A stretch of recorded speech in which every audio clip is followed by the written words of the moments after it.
नमामि शमीशान निर्वाण रूपं विभुं व्यापकं ब्रह्म वेद स्वरूपम्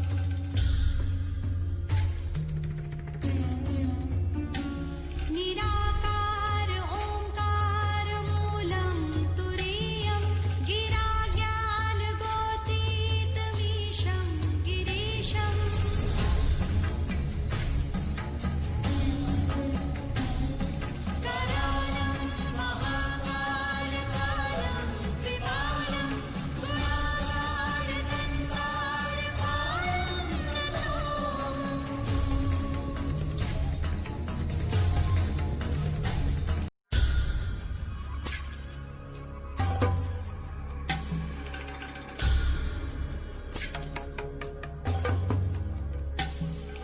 नमामि शमीशान निर्वाण रूपं विभुं व्यापकं ब्रह्म वेद स्वरूपम्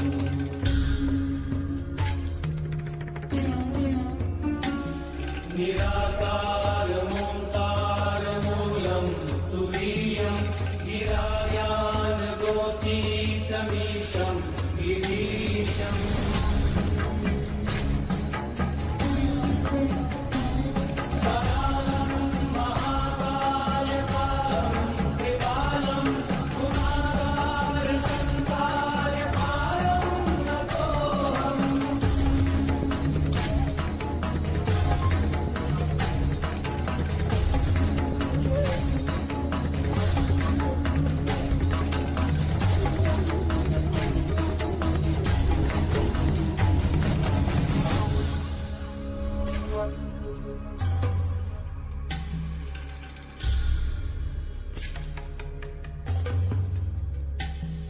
नमामि शमीशान निर्वाण रूपं विभुं व्यापकं ब्रह्म वेद स्वरूपम्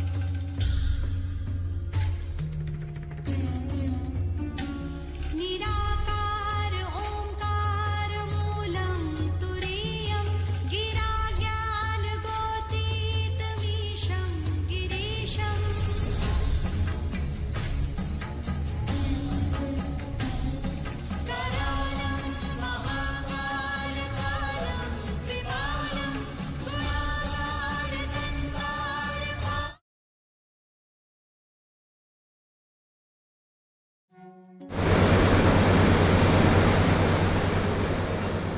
हरि ओम श्री गणेशाय नमः।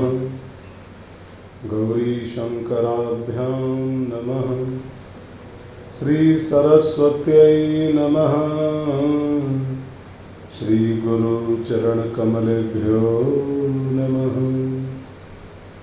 लोकाभिरामं रणरंगधीरं राजीवनेत्रं रघुवंशनाथं कारुण्यरूपं करुणाकरन्तं श्रीरामचन्द्रं शरणं प्रपद्ये। मनोजवं मारुततुल्यवेगं जितेन्द्रियं बुद्धिमतां वरिष्ठं वातात्मजं वानरयूथमुख्यं श्रीरामदूतं शरणं प्रपद्ये। कर्पूरगौरं करुणावतारं संसारसारं भुजगेन्द्रहारं सदा वसन्तं हृदयारविन्दे भवं भवानी सहितं नमामि। ॐ नमः शिवाय, ॐ नमः शिवाय, ॐ नमः गाइए। ॐ नमः शिवाय, ॐ नमः शिवाय, ॐ नमः ॐ नमः शिवाय, ॐ नमः शिवाय, नमः शिवाय, नमः शिवाय, ॐ नमः शिवाय, नमः शिवाय, ॐ नमः शिवाय, ॐ नमः शिवाय, ॐ नमः शिवाय, ॐ गुरु पितु मातु महेश भवानी, गुरु पितु मातु महेश, प्रणवं दीन बंधु दीन दानी, प्रणवं दीन नमः शिवाय, ॐ नमः शिवाय, ॐ नमः शिवाय,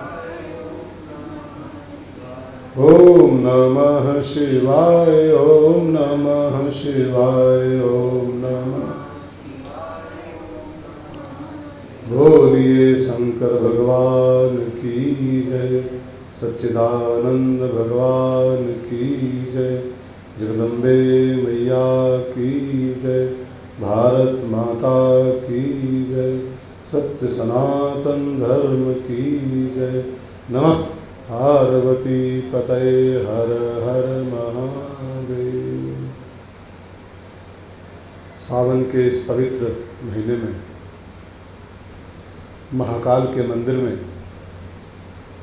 उज्जैन नगरी में गाया गया ये पावन स्तोत्र एक शिष्य के द्वारा गुरु का अपराध हो गया था, और गुरु का अपराध हो इस बात को सह नहीं सके महेश। मैंने आपसे कई बार कहा है इन 4-5 दिनों में, और कथाओं में भी कहा है कि कबीरा हरि के रूठते गुरु के शरणे जाए, लेकिन कह कबीर गुरु रूठते तो फिर हरि नहीं होत सहाय। अगर गुरु का अपराध हो जाए तो फिर सह नहीं सके महेश। भुजुंडी जो शूद्र था पहले पूर्व जन्म में, गुरु के सम्मान में खड़ा नहीं हो सका, और परिणाम क्या हुआ, बाबा ने उसको बहुत दारुण शाप दे दिया कि बैठ रहे अजगर यो पापी, बैठा रहा अजगर के समान, तो गुरु के सम्मान में खड़ा नहीं हुआ, मेरा श्राप है कि तू 1000 जन्मों तक अजगर बनेगा। गुरु जब देखे कि महादेव प्रचंडम हो गए हैं, प्रचंडम प्रकष्टम, तो शिवलिंग में लिपट करके बाबा उस उदार गुरु ने अपने शिष्य के कल्याण के लिए, उस श्राप को अनुग्रह में परिवर्तित करने के लिए भगवान महादेव का जो स्तवन किया है, जो अष्टक गाया है, जिसकी व्याख्या हम लोग इन 8 दिनों में सुन रहे हैं। व्याख्या में प्रवेश करें, कल के आगे बढ़ें उसके पहले एक बार नियम है कि पूरा अष्टक हम लोग गाएंगे, पूरा अष्टक, उसके बाद कल के आगे बढ़ेंगे। तो सबसे पहले तो अष्टक गा लें, उसके बाद फिर व्याख्या में चलें। सब लोग मेरे साथ गाइए, जिसको याद हो गाओ, और न याद हो तो याद करो। तेषां शंभु प्रसिद्धति, जिसको ये याद है और जो लोग इसको रोज़ पढ़ते हैं, उसके ऊपर बाबा बहुत जल्दी प्रसन्न हो जाते हैं। सभी लोग गाएं। नमामि शमीशान निर्वाण रूपम विभुं व्यापकं ब्रह्मवेद, निजं निर्गुणं निर्विकल्पं निरीहं चिदाकाशमाकाशवासं, निराकारमोकारमूलं तुरीयं गिराज्ञानगोतीतमी कालं महाकालकालं कृपालं गुणागार संसारपारम्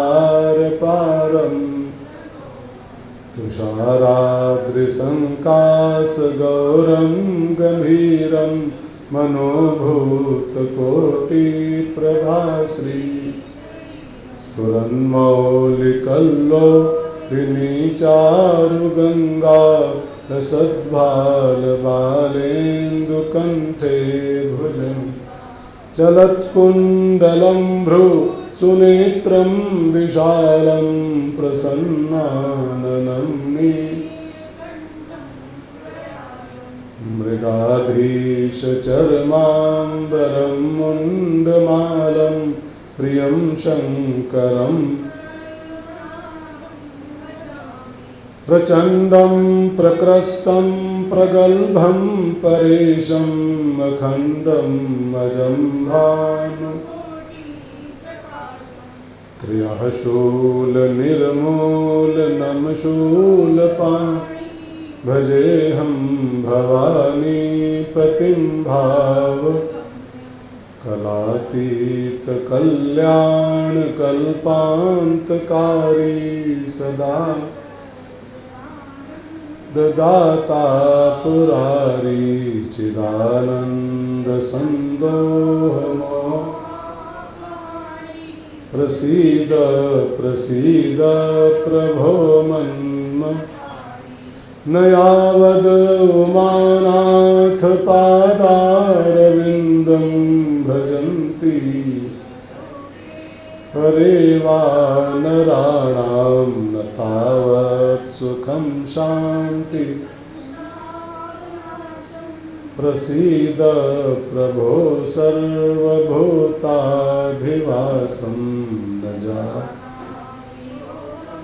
जपं नैव पूजा न तोऽहं सदा सर्वदा शम्भुतुभ्यं जराजन्म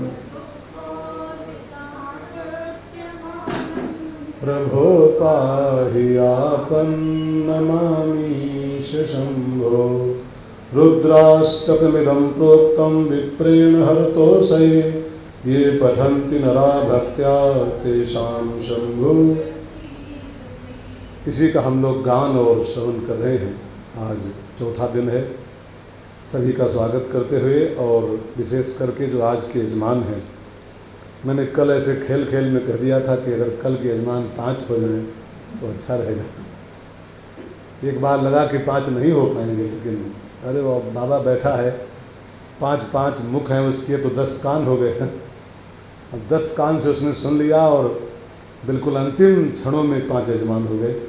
और 5वें भाग्यशाली यजमानों के नाम जो आज के हैं वो श्रीमती अंजू व सतीश श्रीवास्तव ग्रेटर नोएडा से हैं, श्रीमती सिम्मी महाजन पानीपत हरियाणा से हैं, श्रीमान राजेश दुबे और मीना दुबे गोरखपुर से हैं, श्री रमेश दीक्षित जी लखनऊ से हैं, हमारे शिष्य हैं, और श्री अजय भाटिया जी और उनका पूरा परिवार, दोनों प्राणी, दोनों बच्चे, सब आज के यजमान हैं। सभी का खूब स्वागत करते हुए और साथ ही साथ जो हमको आज की सभा को लाइव सुन रहे हैं फेसबुक और यूट्यूब के माध्यम से, सभी का वंदन करते हुए, और हम लोग कल एक बात कहे थे उसको एक बार याद करते हुए आगे बढ़ेंगे।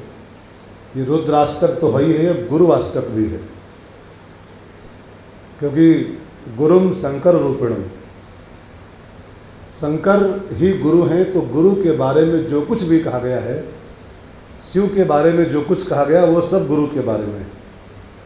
जो गुण शंकर में है वो सब गुण गुरु में है, जो लक्षण शंकर में है वो सब लक्षण गुरु में भी होते हैं। तो इसी अर्थ में, दोनों अर्थों में, द्विअर्थी भाव में इस अष्टक को पढ़ना चाहिए। एक शिव वंदना तो ही है, ये साथ साथ गुरु वंदना भी है। तो सावन का महीना है और हम लोग शिव वंदना का ये अष्टक गा रहे हैं, रुद्राष्टक, जिसका आज हम लोग कल जहाँ रुके थे, निराकार मोकार मूलम तुरीयम गिराज्ञान गोतीत मीशम गिरीशम। कल मिश्रा जी हमसे लास्ट में बोले कि गुरुजी हम तो अभी तक खाली पढ़ते थे और कि जो आपने कल कहा गिरा ज्ञान गोती, तो हमको लगा गिरा माने कोई गिर पड़ा होगा, तो वही लिखा है गिरा ज्ञान। अच्छा लगा। हम लोग भी ऐसा नहीं कि हम सब माँ के पेट से पढ़ के आए थे, सब होते होते होता है। हम लोग यूं ही पढ़ जाते हैं, बहुत कुछ पढ़ जाते हैं। जैसे हनुमान चालीसा हम लोग कितनी बार पढ़ते हैं, कितने दिनों से पढ़ रहे हैं, लेकिन मैंने भी हावड़ा में उसको सुनाया था, क्या गहराई छिपी है उस छोटी सी किताब में। तो मैंने जो रुद्राष्टक मैं बचपन से पढ़ रहा हूँ, लेकिन जब इसके अर्थों में अब जा रहा हूँ तब लग रहा है बहुत गागर में सागर भरा हुआ है। तो कल हम लोग निराकार मोकार मूलम तुरीयम गिरा ज्ञान गोतीत मीशम गिरीशम तक बात किए थे। आज हम लोग जो लाइन लेंगे और उसके एक एक शब्द का चिंतन करेंगे, वो लाइन है करालम महाकाल कालम कृपालम गुणागार संसार पारम न तो हम। इस लाइन की व्याख्या आज पहले की जाएगी, फिर इसके आगे बढ़ेंगे। इसका पहला शब्द है करालम। करालम माने होता है, भगवान महादेव जो हैं वो कराल हैं। कराल माने होता है विकराल, विकराल भयंकर। भगवान का एक रूप ये भी है शास्त्रों के अनुसार, नगन जटिल भयंकरा, भयंकरा। इतने भयंकर हैं कि उनकी सासू माँ के सामने जब पहुँचे तो सासू बेहोश हो गए देख के उनको। सासू ही बेहोश हो गई। सासू के सा माने सारे और सु माने सुर। दामाद को देख के जिसके सारे सुर बंद हो गए थे, सासू माँ बेहोश हो गए। इतने भयंकर विकराल बाबा, विकराल। लेकिन केवल विकराल ही नहीं है, अगला शब्द इसी लाइन में और है कृपालम। करालम और इसी लाइन में शब्द है कृपालम। माने महादेव कराल भी हैं और महादेव कृपाल भी। भगवान के ही दो रूप शास्त्रों में लिखे हुए हैं, वो कराल भी है, वो कृपाल भी है। वो मृत्युंजय भी है, वो महाकाल भी है। वो जेठ में तपता भी है और सावन में बरसता भी है। दोनों रूप उसी के हैं। अथवा इसका एक एंगल और है इस लाइन का कि वो कराल और कृपाल दोनों है। इसका मतलब क्या है? इसका अर्थ ये भी निकलता है कि उसकी करालता में भी कृपालता है। अब हम देख न पाएँ वो अलग बात है। जैसे हम लोग जब छोटे होते हैं और माँ को दवाई देनी होती है छोटे बच्चे को, तो बच्चे को पटक लेती है और पटक के उसका मुंह दबा के और बड़ी भयंकर रूप धारण करके और बड़ा आतंक फैलाते हुए उसको दवाई पिलाती है। तो उसमें बच्चे को लगता भले हो उसकी बाल बुद्धि के कारण कि बड़ी भयंकर है मेरी मम्मी, बड़ी जल्लाद है मेरी मम्मी, ऐसा नहीं, वो कृपाल ही है। उसकी करालता में भी कृपालता भरी होती है। देख पाओ तो देख पाओ, दृष्टि हो तो, और दृष्टि न हो तो फिर बड़ा भयंकर है, इतना भयंकर सब का कर रहा है, जीना हराम कर दिया है, 4 महीने हो गए हैं। अब ये सब हम देख न पाए अलग बात है, बाकी उसकी कृपामयी है, वो कृपामयी है। उसकी हर एक्टिविटी कृपालुता से भरी हुई। अरण्यकांड में एक प्रसंग है छोटा सा, जब भगवान राम मारीच को मारने चले। बहुत प्यारा प्रसंग है। मैं प्रसंग नहीं कहूँगा, आप जानते हो, मुझे खाली एक लाइन कहनी, एक लाइन केवल कहनी। धनुष बाण लेके और राम जब उसको मारने चले मारीच को, मारीच पीछे मुड़ के देख रहा है, पीछे मुड़ के देख रहा है वो कि राम जी सरसंधान बाण चढ़ा के धनुष पर और मुझको मारने आ रहे हैं, मुझको मारेंगे राम जी अभी। लेकिन जानते हैं मन ही मन क्या सोच रहा है। अब ये देखिए, कोई हमको मारने आ रहा हो तो हम लोग उसके बारे में क्या सोचेंगे कि बड़ा खतरनाक है, आतंकवादी है, हमको मारने आ रहा है। हाँ, लेकिन मारीच देख रहा है पीछे मुड़ के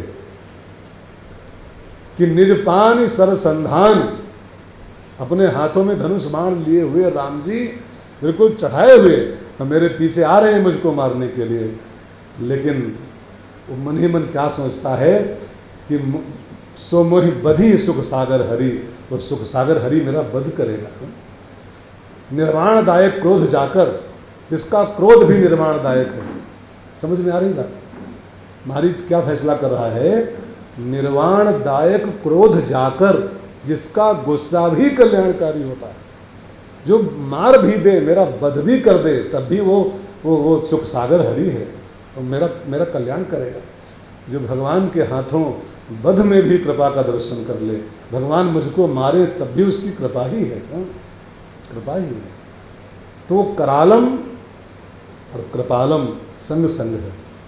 ये दोनों जैसे एक सिक्के के दो पहलू होते हैं ना, ऐसे परमात्मा रूपी सिक्के के दो पहलू हैं, करालम महाकाल कालम और कृपालम। वो कृपालम भी है, करालम भी है।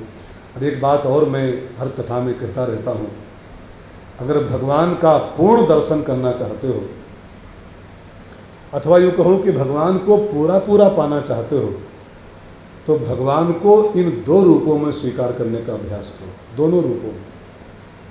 हमारी आपकी कमजोरी क्या है कि हम लोग भगवान का एक पक्ष तो कबूल करते हैं कि वो दयालु है, वो जय बाबा बर्फानी और भूखे को अन्न प्यासे को पानी और ढर दानी, ये रूप तो उसके हमको कबूल है, लेकिन ये सिक्के का एक पहलू खाली कबूल कर रहे हैं। उसका एक पहलू और भी है, वो करालम भी है। वो मृत्युंजय तो है, त्र्यंबकम यजामहे सुगंधिम पुष्टिवर्धनम, लेकिन वो महाकाल भी तो है, महाकाल भी तो है। वो पैदा तो करता ही है, लेकिन मारता भी तो है। मारने वाला है भगवान और दूसरा पहलू उसका बचाने वाला है भगवान। तो बचाने वाले भगवान को तो हम भजते हैं, लेकिन मारने वाले को भूल जाते हैं। ये अधूरी प्राप्ति हम लोग ईश्वर की कर पाते हैं। कबीरदास का एक पद याद रखिएगा भाई बहनों। कबीरदास ने एक बड़ा बढ़िया पद लिखा है, कहा कबीर में पूरा पाया। बहुत गहरा वाक्य है कबीरदास का, कहा कबीर में पूरा पाया। कबीरदास जी कहते हैं मैंने पूरा परमात्मा पाया, और हम आप जो है ना वो अधूरा परमात्मा पाए बैठे, हम सब अधूरा पाया। हाँ, वो कृपालु है, वो कृपालम है, वो दयालु है, वो झोली भरता है, भोले भंडारी है, औढरदानी है, वो दया करता है, वो बचाता है, वो वैद्यनाथ है। ये सब तो रूप हमको कबूल है, लेकिन वो बड़ा भयंकर महाकाल भी है। ये रूप भी उसका उसी का है, इसको भूले मत, इसको भूले मत। अच्छा, यही अर्थ गुरु पर भी लागू हो जाता है। गुरु कराल भी होता है, कृपाल भी होता है। अगर गुरु रूप में देखा जाए शंकर जी को, तो गुरु कृपालम तो होता ही है, लेकिन गुरु कभी कभी शिष्य के कल्याण के लिए करालम भी हो जाता है, बड़ा कठोर भी बन जाता है। और तब कई लोग शिष्य भाग जाते हैं फिर मैदान छोड़कर, अरे बड़ा खूंखार बाबा है, हाँ, इसके पास तो नहीं ठहर मिलेगा, हाँ, ये तो गरियाता है। हाँ, कभी कभी गुरु की गाली में भी प्यार होता है, मार में भी प्यार होता है। एक बहुत प्यारा मैं आपको वाक्य सुनाऊं। एक संत ने एक किसी शिष्य ने गुरु से पूछा कि गुरु जी एक सवाल पूछो, और आप भी इस सवाल को बहुत ध्यान देकर सुनेगा समझो, कि हमारे गुरु ने हमको कबूल कर लिया है, इसकी पहचान क्या है? खाली मंत्र दे दिया है, खाली कंठी बांध दिया है, ये तो एक पीताम्बर ओढ़ा दिया है, ये तो ठीक है। मिठाई का डिब्बा ले लेता है, केला ले लेता हमारा है तो ठीक है, लिफाफा भी पकड़ लेता है हमारे हाथ से, लेकिन हमारे गुरु ने हमको कबूल किया है दिल से, इसकी पहचान क्या है?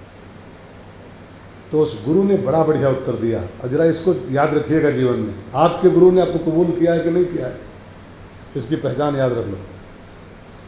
अगर आपका गुरु आपको गलती होने पर दिल खोल के डांट सके, डांट दे, कस के डपट दे, तो मानना कि हमारे गुरु ने हमें कबूल कर लिया है। और जब तक खाली चुपड़ रहा है, अरे भैया, अरे चलवा, अरे चेला, लिफाफा लाए रहो, पेमेंट करते रहो, तब तक जानना ये स्वार्थ में अंधा है, ये हमको अभी तो कबूल नहीं किया है। लिफाफा कबूल कर रहा, हमको नहीं कबूल किया। जिस दिन हमारा गुरु हमको कस के डांट दे, गलती देखे कोई दिखाई पड़े तो, तब जानना वो खाली कृपालम नहीं, जिस दिन करालम रूप धर ले हमारे लिए, तब जानना कि अब हमारा गुरु हमें स्वीकार कर लिया है, अब कबूल कर लिया है। ठीक है ना? तो करालम, ये गुरुम शंकर रूपिणम की व्याख्या हो रही है रुद्राष्टक के माध्यम से। करालम महाकाल कालम कृपालम। और दूसरा रूप भगवान शिव का क्या है? महाकाल कालम, करालम, और इसी लाइन का दूसरा शब्द है महाकाल कालम। बहुत गहरा शब्द है ये। शिव जी क्या है? महाकाल के भी काल, महाकाल कालम। महाकाल सबको मारता है, महाकाल सबका काल है, लेकिन जो महाकाल का भी काल है, महाकाल कालम, वो भगवान महादेव है, महाकालेश्वर। महाकालेश्वर मैंने क्या होता है? महाकाल के भी जो काल हैं, महाकाल के भी जो ईश्वर हैं। विभीषण रावण को राम का जब परिचय कराया तो यही तो कहा है, तात राम नहीं नर भूपाला, भुवनेश्वर कालहु कर काला। वो काल का भी काल है, महाकाल है, महाकाल, महाकाल कालम। अगर शंकर जी महाकाल के काल हैं, मृत्यु के भी काल हैं, तो सच कहूँ तो गुरु भी महाकाल का काल होता है। गुरु कभी मौत मार नहीं सकती। अगर कोई सदगुरु है तो मौत मर जाएगी, लेकिन गुरु नहीं मर सकता। गुरु मरते नहीं कभी, वो महाकाल के काल होते हैं। नित्यम बंदे बोधमयम नित्यम, नित्यम माने जिसका कभी अंत नहीं हो सकता, नित्यम, नित्य विद्यमान। गुरुम शंकर रूपिणम, गुरु भी महाकाल का काल होता। मैंने एक छोटी सी कहानी पढ़ी थी। बंगाल के महात्मा रामकृष्ण परमहंस, वो पहले खत्म हो गए थे, और उनकी धर्मपत्नी शारदा मैया जिंदा थी। मैंने पति मर गया था और शारदा जिंदा थी। अब रामकृष्ण जी मर गए, उनका अंतिम संस्कार हो गया। अब लोग जब उनको भूख भाग के आए, और सवेरे शारदा मैया सो के उठी, और उठी अपना स्नान किया, फिर सिंदूर भरा मांग में, बिंदी लगाई और चूड़ी पहनी, और तो लोगों को लगता है सटक गई है। अरे पति मर जाए तो नारी को दुख तो होता है। अब ये पति मर गया सिंदूर भर रही है, पति मर गया चूड़ी पहन रही, पति मर गया ये बिंदी लगा रही, श्रृंगार कर रही है। तो एक दिन तो लोग ऐसे लिए कि शायद पागल हो गई है, शायद डिप्रेस्ड हो गई है पति के मरने पर। सेकेंड डे फिर वही आलम, फिर मैया फिर श्रृंगार करके घूम रही शारदा माता। तीसरे दिन फिर, चौथे दिन फिर, हफ्ता हो गया, महीना हो गया, मैया अपना श्रृंगार बिगाड़े ही नहीं। विधवा होने के बाद भी मांग भरे, विधवा होने के बाद भी बिंदी लगाए, वैधव्य होने के बाद भी चूड़ियाँ पहने। तब किसी ने पूछा, माँ ये क्या लफड़ा है? तुम्हारा पति मर चुका है, परमहंस जी मर चुके हैं, और तुम हो कि रोज़ सिंदूर लगाती हो, रोज़ बिंदी लगाती हो, रोज़ चूड़ी पहनती हो, रोज़ पाँव में महावर लगाती हो, ये क्या है? तुम विधवा हो गई हो, तुम्हारा पति मर चुका है। तब शारदा मैया ने डांटा उन सब टोकने वालों को, मूर्ख हो तुम सब, हमारा पति कभी नहीं मर सकता है, मेरा परमहंस कभी नहीं मर सकता है, और जो मर जाए वो गुरु कैसा, वो परमहंस कैसा। तो करालम महाकाल, कालम का अर्थ होता है कि शिव महाकाल का भी काल है, और जैसे शिव महाकाल का काल है, ऐसे गुरु भी महाकाल का काल होता है। गुरु कभी मर नहीं सकता है। करालम महाकाल कालम, और अगला शब्द है कृपालम। करालम महाकाल कालम कृपालम। अब थोड़ा सा ध्यान देकर सुनिएगा, कि शिव जी में ही खाली संभव हो सकता है, बाकी सब जगह संभव नहीं है। वो करालम और कृपालम के जोड़े को संग में रखता है। करालम एक अलग क्वालिटी है, करालम माने खोखार, खतरनाक, भयंकर, ठीक है ना, और कृपालम माने आप समझ सकते हो, ठीक है ना। करालम एक अलग गुण है और कृपालम दूसरा गुण है, लेकिन बाबा की विशेषता है कि बाबा इन दोनों गुणों को, जैसे वो अपने यहाँ एक रामायण में चौपाई है, दुई की होए, क्या है यही तो, दुई की होए एक संग भुआलू, हंसब ठठाए भुलाओ गालू। मैंने गालो भुलाओ मैंने गुस्सा भी हो और हंसी ले हो, ये दोनों काम संग संग नहीं हो सकते हैं। या तो आप हंस सकते हो या तो रूठ सकते हो, दुई की हो एक संग। लेकिन बाबा के जीवन की महत्ता है, विशेषता है कि बाबा परस्पर विरोधी तत्वों को भी अपने जीवन में जगह दे के रह सकते हैं। वहाँ करालता भी है और वहाँ कृपालता भी संग संग बैठी हुई है। दोनों विपरीत तत्व हैं, लेकिन दोनों बाबा के जीवन में संग संग हैं। अब इतना ही नहीं, और कई चीज़ें संग संग विपरीत हैं, तब भी वहाँ रह रही। बाबा का बेटा है गणेश, और गणेश जी का वाहन क्या है? चूहा, और बाबा गले में सांप। अब चूहा सांप संग संग रह सकते हैं संग संग, लेकिन रहते हैं। बाबा का दरबार देखो, गणेश जी का चूहा वहम खेल रहा है, उसी में बाबा जी का सांप खेल रहा है। परस्पर विरोधी है लेकिन तब भी संग संग है। और सुनिए, माता जी का वाहन बघवा शेर और बाबा का वाहन बैल। शेर और बैल कभी संग संग देखे आपने आज तक कभी? ये दोनों परस्पर विरोधी हैं, लेकिन बाबा का ऐसा परिवार है, ऐसा संसार है कि शेर और बैल एक संग रहते हैं, एक घाट का पानी पीते हैं। और सुनिए, गले में विष और माथे पर चंद्रमा में अमृत। हाँ? अमृत और विष दोनों क्या समानांतर शब्द है? विष अलग काम करता है, अमृत दूसरा काम करता है। लेकिन बाबा की ऐसी जिंदगी है कि बिल्कुल 4 अंगुल की दूरी पर, एक वित्त मान लो, एक वित्त की दूरी पर गले में अगर नीलकंठ बन के जहर भरे हुए हैं तो माथे पर सुधाकर बैठा हुआ, चंद्रमा बैठा हुआ है, सुधाकर। तो जो करालता और कृपालता को अपने संग में लेके जी सकता है, उसी तत्व का नाम होता है महादेव। और तब उज्जैन के मंदिर में ये जो गीत गाया जा रहा है, उसमें गोस्वामी जी कहते हैं, करालम महाकाल कालम कृपालम, और अगला शब्द है गुणागार। भगवान महादेव कैसे हैं? गुणागार। गुणागार, गुणागार माने अब एक एक शब्द पर चिंतन करना है, इसलिए पाठ करना हो तो अब तक कब का हो गया होता।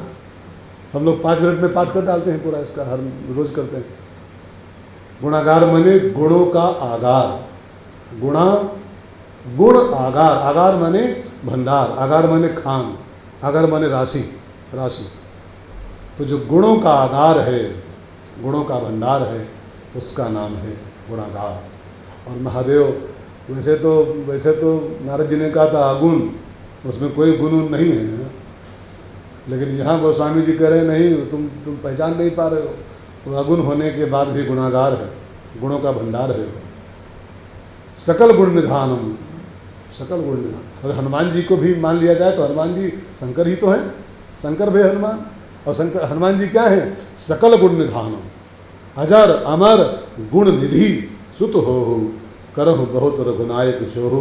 तो हनुमान जी महाराज के रूप में शंकर जी गुण निधि हैं। और शंकर जी के बारे में लिखा हुआ है सकल कला गुण धाम। शंकर जी क्या है? सकल कला और गुण धाम, सारी कलाओं के और सारे गुणों के धाम है महादेव। वही लिखा है गुणागार।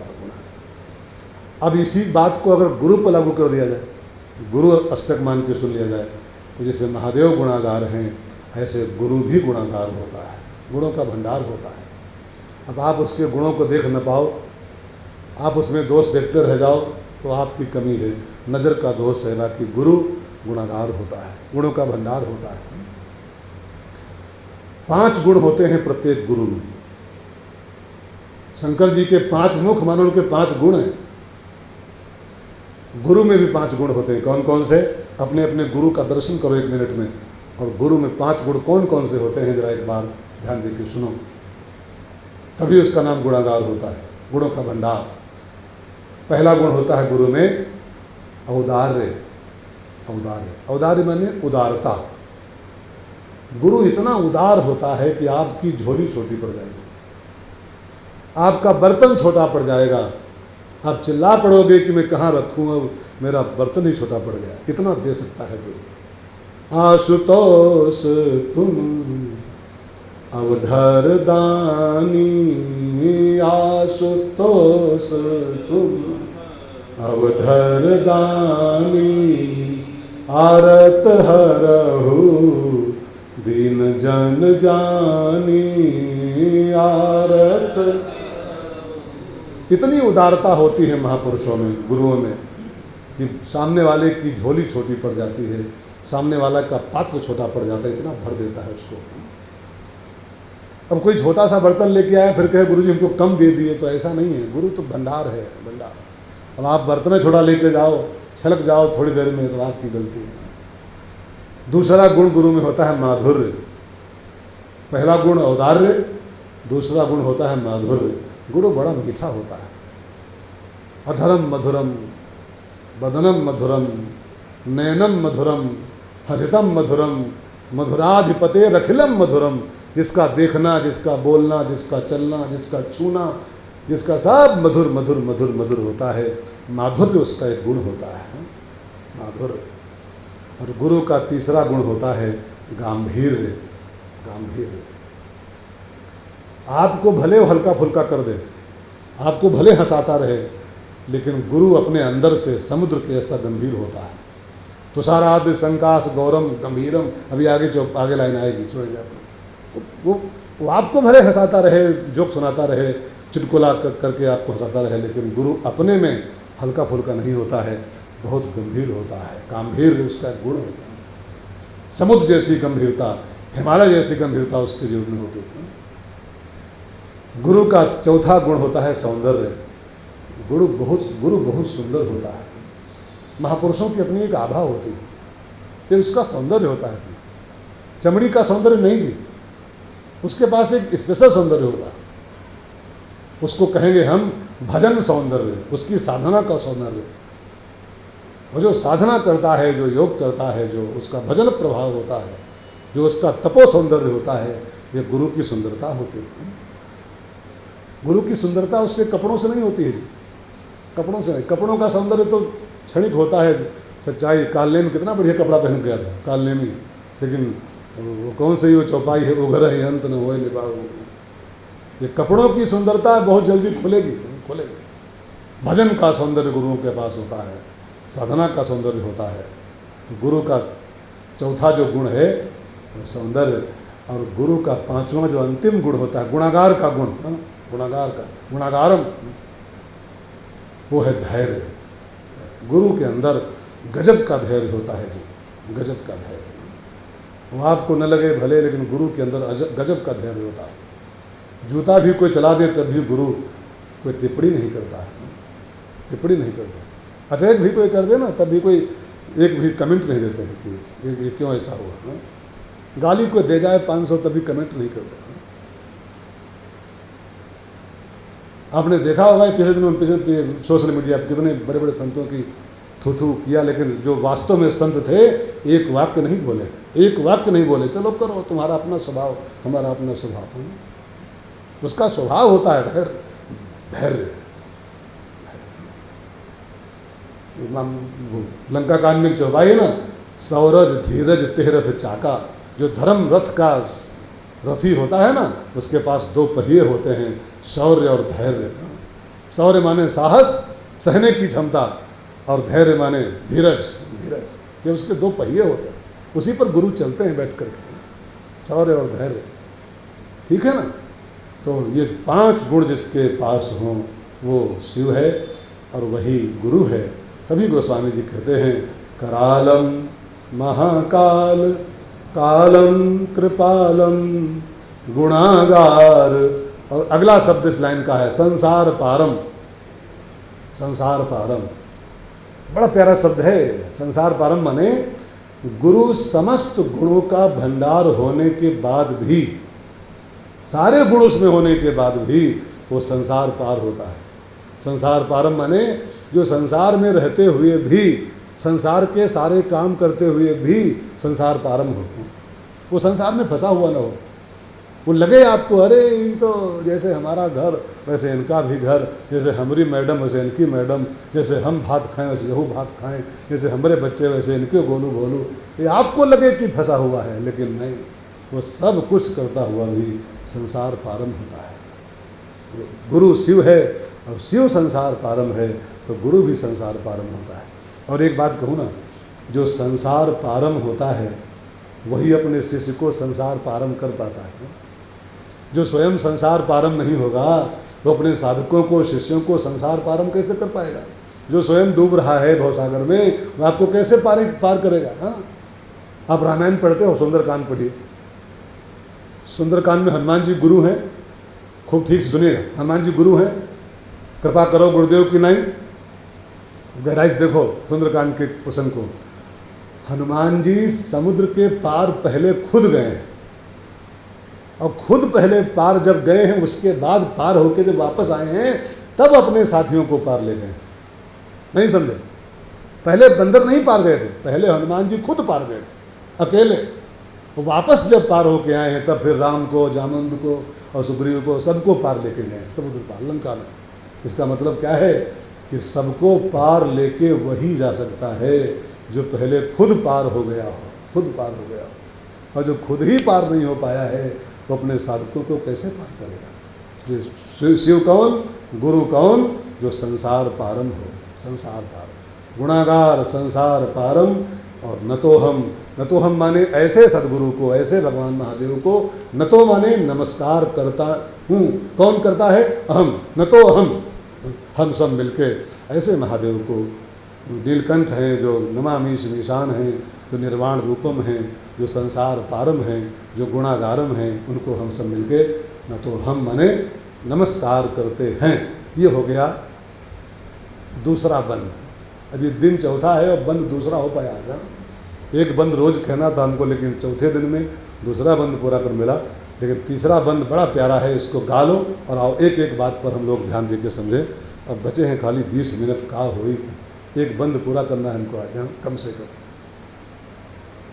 तुषाराद्रिसंकाश गौरम गंभीरम मनोभूत कोटि प्रभा श्री शरीरम स्फुरन्मौलिकल्लो। गाओ गाओ।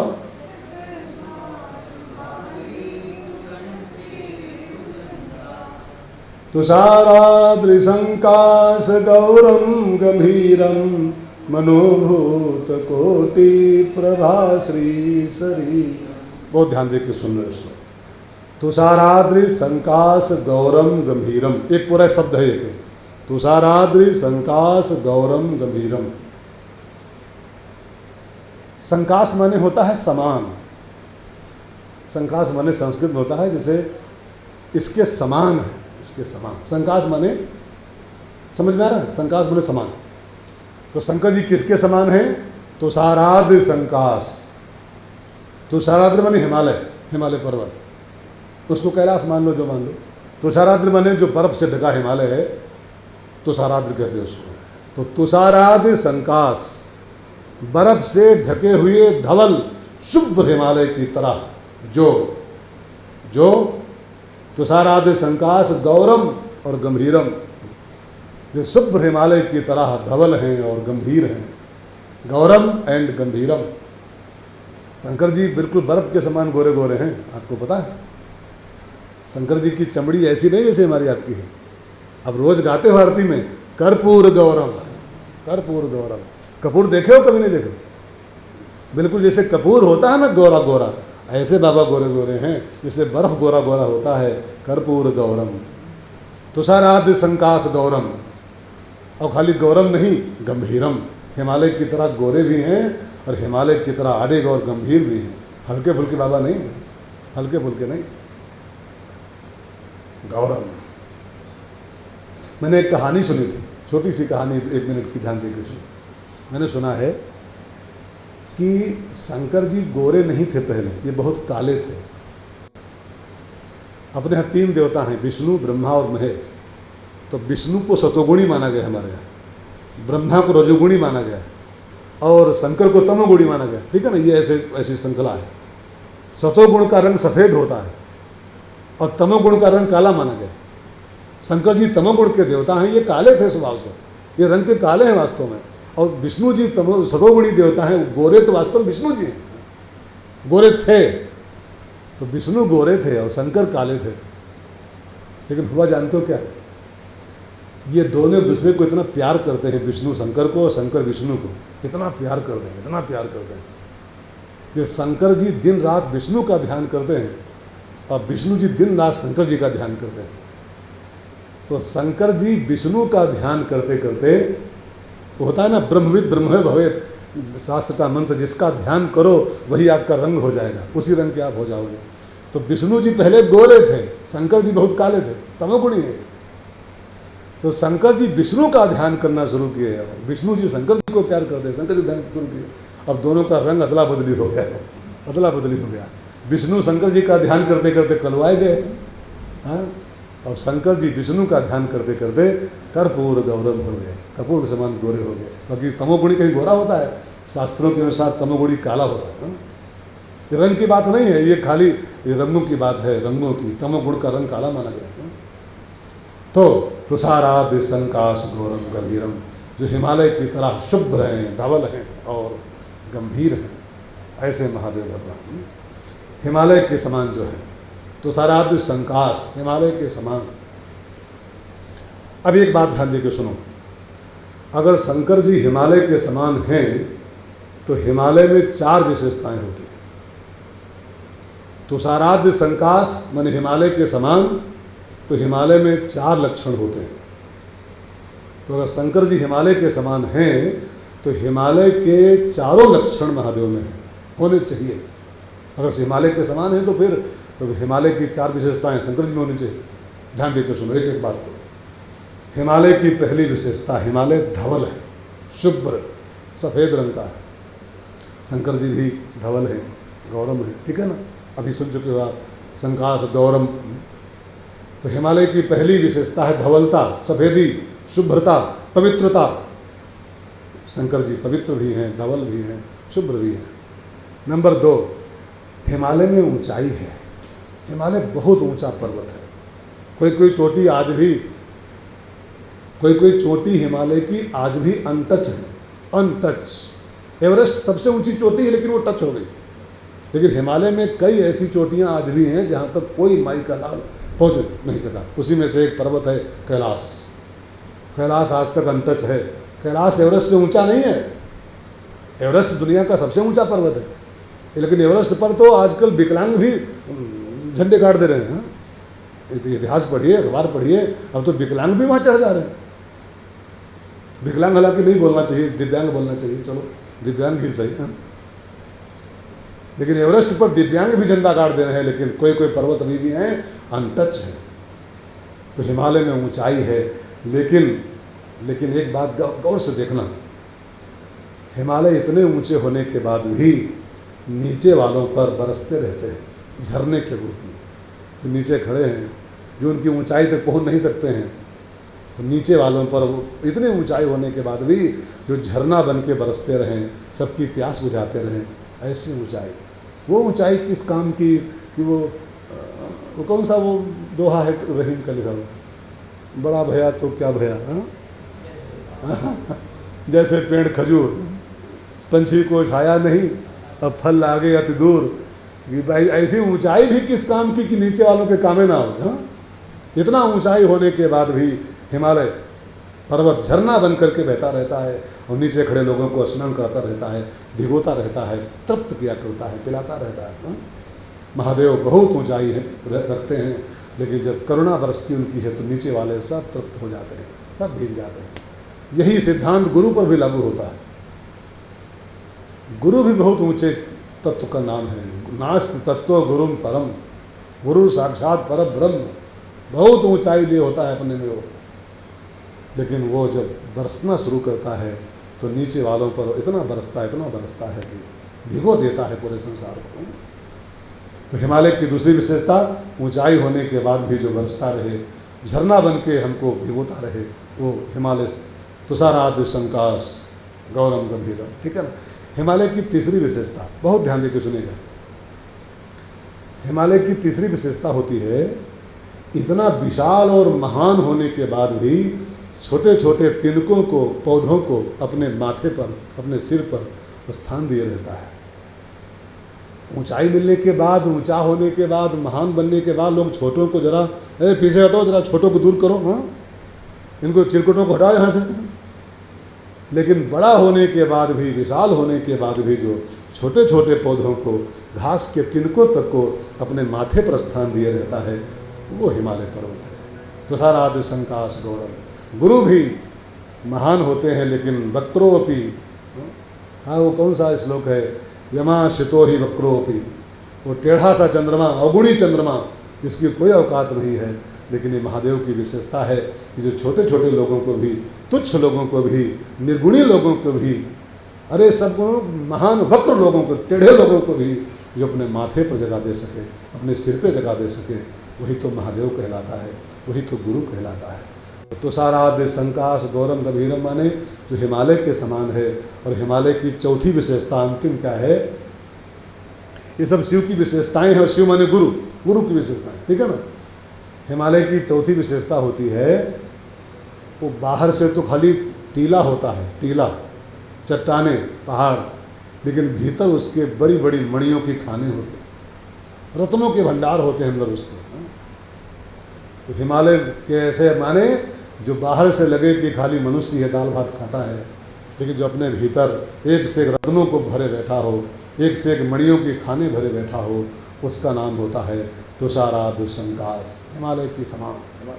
हिमालय खाली ऊपर से चट्टान लगता है, भीतर खोदो तो एक से एक मणियाँ हैं, एक से एक खाने हैं उसके अंदर, कहीं हीरे की खान, कहीं तांबे की खान, कहीं सोने की खान। मैंने देखा अपनी आंखों से, मेरी कथा हुई थी अभी राजस्थान में, एक पूरा पहाड़, तांबे का पहाड़ दिखाया हमका, पूरा पहाड़ ही तांबे का, तांबे की खान से पूरी सुना। तो कहीं मणियों के खाने हैं। गुरु लोगों में भी वो लगते खाली हमको, आपको है कि अरे दो ही हाथ हैं, दो ही पाँव हैं, दाल रोटी खाते हैं, काहे गुरु, लेकिन अंदर हजारों रत्न हैं, इसमें हजारों रत्न भरे बैठा होता है। उठा लो जिसका जी चाहे, जिसका जी चाहे सुमत की कुदारी चलाओ, और सुमत कुदारी से गुरु को खोदो, तो आपको एक से एक मणियाँ, एक से एक रत्न आपके हाथ आ जाएंगे, ठीक है ना। बात समझ में आ रही बेटा? तो तुषाराद्रि संकाश गौरम गंभीरम, हिमालय के समान जो गौर है और हिमालय के समान जो गंभीर है, वो महादेव हमारा। और अगला शब्द है मनोभूत कोटि प्रभाश्री शरीरम, मनोभूत कोटि प्रभाश्री शरीरम। बहुत ध्यान दे के सुनना है शब्द को। मनोभूत माने होता है, मनोभूत माने मन अवभूत, जिसका प्राकट्य मन से होता है, जो मन से, मनोभूत, मनोभूत माने जो मन से उपजता है, मन से प्रकट होता है। और मन से कौन प्रकट होता है? मनोजवम, मनोजवम, मनोज माने काम होता है, काम, जो मन से प्रकट हो उसका नाम काम होता है। तो मनोज, यहाँ पर मनोभूत का अर्थ कुछ और नहीं है, काम, कामदेव, कामदेव।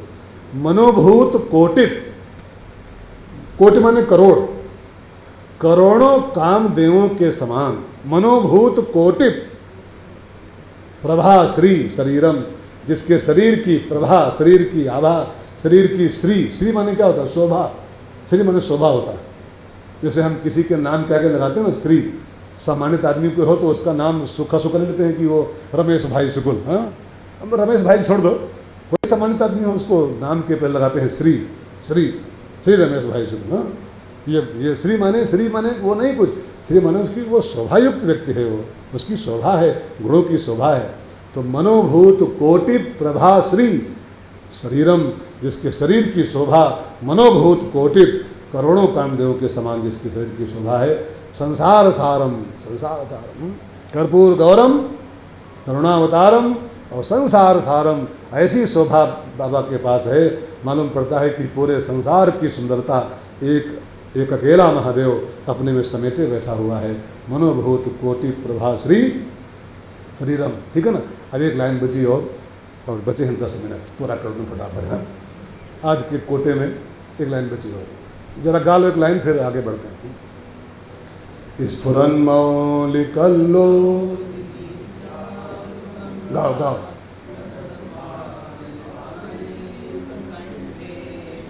इसको एक बार और गाओ।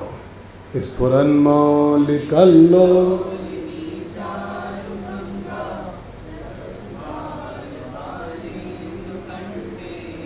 इसमें 3 लक्षण लिखे हैं। इस लाइन में 3 बातें आई और 3 बातें 10 मिनट पूरी हो जाएंगे ना। स्फुरन मौलिकल्लोलिनी चारु गंगा,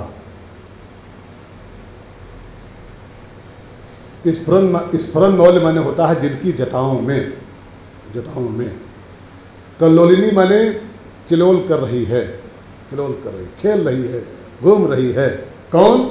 चारु गंगा, पवित्र गंगा मैया, गंगा जी जिसके सिर की जटाओं में कल्लोलिनी माने किलोल कर रही है, ठीक है ना। स्फुरन मौल जिनकी जटाओं में, कल्लोलिनी माने किलोल कर रही हैं, चारु माने पवित्र, और गंगा जिसके जटाओं में गंगा मैया किलोल करती रहती है।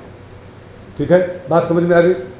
शंकर तेरी जटा में बहती है गंग, जिसकी जटाओं में गंगा जी की धार शोभायमान है। अब विस्तार करूं तो बहुत बड़ी बात हो जाएगी, लेकिन आप जरा थोड़ा सा गंभीरता से इस विषय को सुन लीजिए, समय कम बचा है, बहुत ध्यान देकर सुनिए। जो अपने सिर पर गंगा जी को धारण किए हुए है वो महादेव। खुला खुला अर्थ है। जटा मुकुट सुर सरित सिर, जटाओं का मुकुट है और इनमें सुर सरित मैंने गंगा जी की धार बह रही है, गंगा जी की धार। अब गंगा माने क्या होता है थोड़ा जान लिया जाए। हमारे हिंदू धर्म में गंगा को 5 रूप में देखा गया। प्लीज बहुत ध्यान देकर सुनिएगा। 5 रूपों में गंगा जी को माना गया है। तो जो अपने सिर पर गंगा जी को धारण करता हो, मतलब इन 5 में से किसी एक को अथवा 5 को, ये 5 गंगा जी मानी गई, 5 गंगा जी।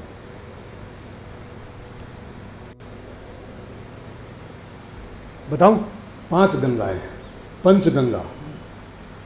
एक गंगा तो जो है वो तो है ना, जो ऊपर से नीचे उतरी है, भागीरथी, एक गंगा तो वही है, जो रियल गंगा है वो तो है। उसको भी वही जगह मिली हुई है, वही जटा शंकरी। तो गंगा नंबर 1 जो ब्रह्मा जी कमंडल से आई, और फिर गंगा जी एक। गंगा नंबर 2, गाइए चौपाई गाओ गंगा की दूसरी परिभाषा। पूछे हु रघुपति कथा प्रसंगा, सकल लोक जग पावन गंगा। पूरे जगत को पावन करने वाली गंगा है राम कथा, राम कथा, ठीक है ना। तो राम कथा की गंगा को जो स्फुरन मौल कल्लोलिनी चार गंगा, जो अपने सिर पर राम कथा की गंगा को स्थान दिए हुए है, वो महादेव है। गंगा नंबर 3, गंगा की तीसरी परिभाषा। राम भगति जहाँ सुर सर धारा, सरसई ब्रह्म विचार प्रचारा। बालकांड के अनुसार राम भक्ति ही गंगा है, राम जी की भक्ति, परमात्मा की भक्ति। तो परमात्मा की भक्ति जिसके सिर पर किलोल करती रहती है, माथे पर, जिसकी जटाओं में, जिसके मस्तक पर, वो तीसरी गंगा है, ठीक है। गंगा नंबर 4, चौथी गंगा एक और होती है ज्ञान गंगा अथवा गुरु गंगा। कर गुरु गंगा, गुरु भी गंगा होता है, ज्ञान भी गंगा होता है। हमारे यहाँ संतों ने कहा है गुरु जो होता है ना, गोमुख होता है। गुरु जो होता है वो गोमुख जहाँ है वो तो है ही है, लेकिन हमारा जो गुरु होता है वो भी साक्षात गोमुख होता है, और उसके मुख से जो प्रवाहित होती है वो ज्ञान की गंगा होती है। तो जो गुरु के ज्ञान को, ज्ञान गंगा को जो अपने माथे पर स्थान दिए हुए है, सब जटाओं में घूमती रहती है, सिर पे घूमती रहती है, ज्ञान की गंगा, गुरु के मुख से निकली हुई गंगा, ठीक है ना, ये भी एक गंगा है। और 5वीं गंगा बहुत प्यारी है। मैं तो कहूँ प्रत्येक हिंदुस्तान के वासी को इस गंगा को भी बहुत सम्मान देना चाहिए। 5वीं गंगा बहुत कीमती है, उसको भी यहाँ स्थान दो, उसको सिर माथे लगाओ, सिर माथे। हमारे शास्त्रों में लिखा है 5वीं गंगा कौन मालूम? भगवान न करे लेकिन भाग्यवश, प्रारब्धवश अगर किसी स्त्री का पति मर गया है, भगवान न करे किसी मरे, लेकिन बाई चांस किसी का पति मर गया है और वो सफ़ेद साड़ी में आ गई है, तो हमारे शास्त्रों में साफ साफ लिखा हुआ है कि वो सफ़ेद साड़ी में लिपटी हुई नारी को गंगा माना गया। ऐसी स्त्री कहीं दिखाई पड़ जाए जिसका भगवान ने सब लूट लिया है, भगवान ने क्या उसका प्रारब्ध होगा, उस स्त्री को सिर माथे जाओ, सिर माथे, उसको गंगा की भाषा में।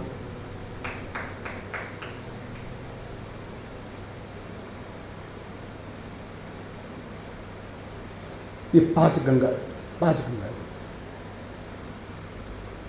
स्फुरन मौलि कल्लो,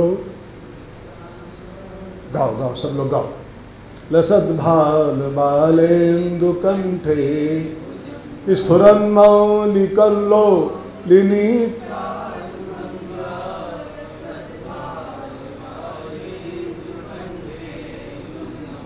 भगवान महादेव को अगर गौर से देखो आप, तो भगवान महादेव के जीवन में 3 महिलाएं हैं, 3 स्त्रियों से इनका ताल्लुक है, उनको जीवन में स्थान दिए हुए हैं 3 महिलाओं। कौन कौन? पहली महिला, अब वो तीनों उनकी बीवियां नहीं है, लेकिन 3 स्त्रियों से इनका संबंध है। पहली महिला को स्थान दिए हैं गोदी में। यस्यांके च विभाति गोधर सुता। गोदी में कौन महिला है? माता भवानी, ठीक है ना। और सिर पर एक महिला और बैठी हुई है, गंगा मैया। और मुख में एक महिला और है, मुख में। अब वो कौन महिला है? वो माता जी कौन है? रामायण माता। रामायण माता। तो गोदी में पार्वती माता, सिर पर गंगा माता और मुख में राम कथा की गंगा रामायण माता बह रही है। तो 3 माताओं जिसका संबंध है, ऐसा महादेव हमारा, ऐसा महादेव। और ध्यान दो, भगवान शंकर के जीवन में 3 रात्रियां जुड़ी हुई। अगर गहराई से देखो भगवान शंकर के जीवन को, तो 3 रात्रियां वहां अटैच हैं भगवान शंकर के जीवन में। गोदी में काल रात्रि, भाई जो भवानी है वो काल रात्रि भी है। गोदी में काल रात्रि और भगवान शंकर की शिवरात्रि, शिवरात्रि। और एक और रात्रि भगवान शंकर जुड़ी हुई है, उस रात्रि का नाम है मोह रात्रि। सारा संसार मोह की निशा में सो रहा है, लेकिन त्रिभुवन गुरु मोह निशा में सोए हुए प्राणियों को जगाने की सेवा कर रहे हैं। तो काल रात्रि, शिवरात्रि और मोह रात्रि, 3 रात्रियां भगवान शंकर जुड़ी हुई हैं। एक बात और सुन लो, भगवान शंकर 3 काम करते हैं, 3 काम करते हैं। गायन, वादन और नर्तन, 3 काम शंकर जी करते हैं। वो गाते भी हैं, बजाते भी हैं और नाचते भी हैं। अब पूछो कैसे? तो गाते नहीं है क्या? गावत संतत सम भवानी, गाते हैं और बजाते भी हैं। डिम डिम डमरू बजावे ला हमार जोगिया, भाग बजाते भी हैं और नाचते तो ऐसा है कि पूरा ब्रह्मांड हिल जाता है। तो उनका तांडव तो विश्वविख्यात है। तो जो गाता भी है, जो बजाता भी है और जो डांस भी करता है, वो हमारा महादेव है। तो सब मिला के मुझे कहना इतना था। तुषाराद शंखास गौरम गंभीरम मनोभूत कोटि प्रभाषी शरीरम स्फुरन मौलिक कल्लोलिनी चारु गंगा। अगला शब्द है लसद भाल बालेंदु। वो तीसरा शब्द अलग है, वो कंठे भुजंगा वाला। लसद भाल बालेंदु। लसद माने शोभायमान है, लसद। भाल माने माथे पर, बालेंदु माने द्वितीया का चंद्रमा। बाल चंद्र, बाल चंद्र, पूर्ण चंद्र नहीं, बाल चंद्र, द्वितीया का चंद्रमा। लसद भाल बालेंदु। इंदु माने चंद्रमा और बाल माने छोटा वाला, पतला वाला, ठीक है ना, बच्चा, पूर्णमासी का नहीं, द्वितीय का चांद। तो लसद भाल बालेंदु, जिसके मस्तक पर द्वितीया का चांद शोभायमान है, पूर्णिमा का चांद नहीं।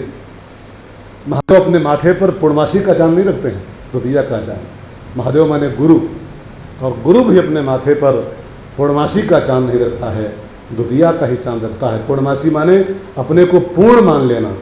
और जिस गुरु ने अपने को पूर्ण मान लिया कि मैं तो पूरा हो गया हूँ, तो जानते हो क्या होगा? पूर्णमासी के चांद को राहु खा लेता है। जो चंद्र ग्रहण पड़ता है पूर्णमासी को ही पड़ता है, राहु उसको खा लेता है। राहु माने अहंकार। और जिस गुरु ने मान लिया कि द्वितीया नहीं, मैं तो पूर्णमासी हो गया हूँ, उसको अहंकार का राहु खा जाएगा। इसलिए सदगुरु कौन है? महादेव कौन है? जो अपने को हमेशा, जिसके माथे पर हमेशा बालेंदु शोभायमान रहे, पूर्णमासी का चांद नहीं, द्वितीया का चांद, ठीक है। वक्रोपि चंद्रः, जिसके माथे पर टेढ़ा चंद्रमा, पूरा चंद्रमा नहीं, वक्रोपि चंद्रः सर्वत्र वंदिते। एक प्रकार से गुरु की परिभाषा भी हो गई है। हाँ, बंदो गुरुपद कंज कृपा सिंधु नर रूप हरि।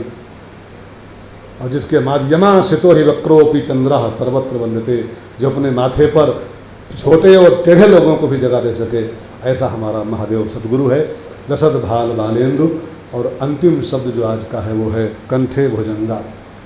कंठे भुजंगा, नीलकंठम आगे शब्द आएगा, लेकिन कंठे भुजंगा आगे सुन लो।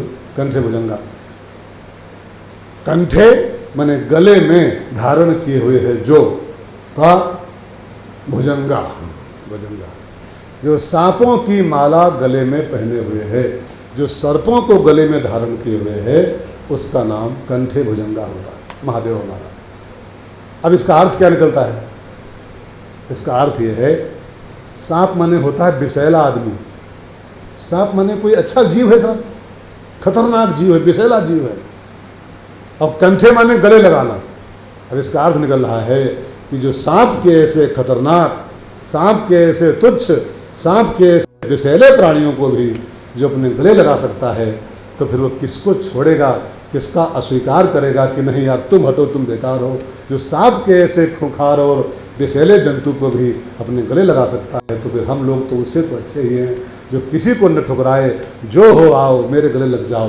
वो कौन सा एक गीत मैंने सुना था कि दरबार में भोले बाबा के दुख दर्द मिटाए जाते हैं, और दुनिया के सताए लोग यहाँ, इनको कोई न पूछता हो, दुनिया के सताए लोग यहाँ सीने से लगाए जाते। जो सांप जैसे विषधर को भी गले लगा सकता है, वो भला किसका अस्वीकार करेगा, किसको कबूल नहीं करेगा। तो एक अर्थ तो इसका ये निकल रहा है कंठे भुजंगा का। एक अर्थ और भी है, एक अर्थ और है। भुजंग माने होता है सांप, और सांप का एक अर्थ होता है मौत। सांप एक अर्थ में काल, काल ब्याल, सांप मौत का प्रतीक है, ठीक है ना। और मौत बाबा ने अपने गले में लपेट रखी है फंदा बना करके। तो ये बाबा को तो खैर मौत क्या मार पाएगी, महाकाल का काल है वो, लेकिन संसार के लिए एक संदेश दे रहे हैं। जैसे मेरे गले में ये सांप फंदा बन के पड़ा हुआ है, मौत का फंदा पड़ा हुआ है, तो हमको तो खैर नहीं मार पाएगा, लेकिन आप लोग ये सीन देख लो, जैसे मेरे गले में मौत का फंदा पड़ा हुआ है, ऐसे तुम सबके गले में मौत का फंदा पड़ा हुआ है। किस पल किसको घसीट ले जाएगा, हाँ। और आजकल तो ऐसी मौत मिल रही है कि मट्टी नहीं मिल रही है। आजकल तो ऐसी मौत मर रहा आदमी है कि अंतिम संस्कारों नहीं हो पा रहा है। इसलिए ये मत मानना कि और कोई न माने कि हम बहुत सेफ हैं। वो भले आप वो जरूर बांधना चाहिए, और ज़रूर डिस्टेंस बना कर रखना, जरूर हैंड वॉश करो, और तो क्या क्या और रखा है सब करो, लेकिन ये सब करते रहने के बाद भी वो गले में ही पड़ा हुआ है, वो गले में ही लिपटा हुआ है। वो कब घसीट ले जाएगा, ये बंधा ही रह जाएगा और वो घसीट ले जाएगा। हाँ, वो हाथ सैनिटाइजर करते रह जाओगे और वो घसीट ले जाएगा जिस दिन जिसकी आ जाएगी, ठीक है ना, जिस दिन, क्योंकि वो दूर नहीं है, वो गले में लिपटा हुआ है, गले में कहीं से आता वाता नहीं है, वो गले में ही पड़ा हुआ है, ठीक है ना। कंठे भुजंगा, कंठे भुजंगा। वो किसको कब लपेट ले जाए, किसको कब घसीट ले जाए, किसको कब लटका दे उठा करके, इसका कोई भरोसा नहीं है। सो भगवान शंकर मानो ये सावधान कर रहे हैं कि सावधान रहो, और जिस काम को करने वास्तव में इस संसार में भेजे गए हो वो काम जल्दी से कर लो। हाँ, जो काम करने यहाँ भेजे गए हो, नहीं तो वो फंदा गले में पड़ा हुआ है, कहीं से आएगा नहीं, और नोटिस भी उसकी नहीं कोई आती है ना। जैसे बिजली ये करना हो कनेक्शन, तो ऐसे नहीं कटता है, पहले 3-4 कागज़ आते हैं, बाद में काटने आते हैं। लेकिन वो कब आ जाएगा बिना नोटिस के ही, इसका कोई भरोसा नहीं है। तो जो काम करने भेजे गए हम लोग हैं, जो काम करने के लिए मानव का तन मिला हुआ है, वो काम जल्दी से पूरा कर लें, क्योंकि फंदा गले में पड़ा हुआ है और पता नहीं कब टांग ले हो, पता नहीं कब टांग ले जाए, इसका कोई भरोसा नहीं है। सो क्या करने आए हैं यहाँ पर संसार में, सो 2 मिनट मेरे साथ कर लो, वही काम है, फिर आगे फिर बंद किया जाए, क्योंकि 6 बज गया है, 5 से 6 का ही समय है। आज 4 दिन पूरे हो गए, और आज के यजमान हमारे 5 लोग रहे, श्रीमती अंजू और श्रीमान सतीश श्रीवास्तव जी नोएडा से, सिमी महाजन पानीपत से, राजेश दुबे गोरखपुर से, मीना दुबे उनकी पत्नी है, रमेश दीक्षित जी लखनऊ से, और अजय भाटिया और उनका पूरा परिवार इंदिरा नगर लखनऊ से हमारे बीच में है। और आज कई लोग सुने भी हैं, जो कथा लाइव टेलीकास्ट के रूप में जो चल रहा है संवाद, उसको कई लोग सुने हैं, उनके नाम बाद में पढ़ूंगा। पहले जो काम करने आए हैं वो काम कर लें फटाफट। है तो सुबह शाम हरि सुमिरन कर ले, सुबह शाम हरि सुमिरन, मुक्ति का प्यारे तू जतन कर ले, मुक्ति का प्यारे तू जतन कर ले, रोज थोड़ा थोड़ा हरि का भजन कर ले, रोज थोड़ा हरि का भजन कर।